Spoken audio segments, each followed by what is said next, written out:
the Kincardine Times.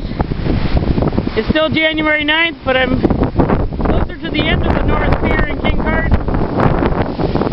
And the waves are just rolling in. It's so windy. It's windy, but it's warm.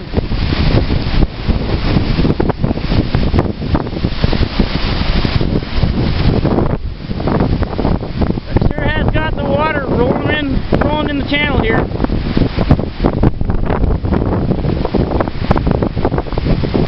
Spraying up against the icy snow along the lake shore, and it's floating in the channel towards the harbor.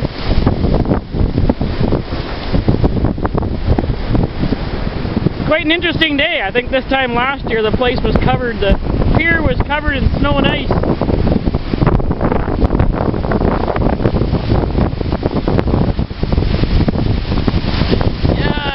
Waves come pouring in, splashing.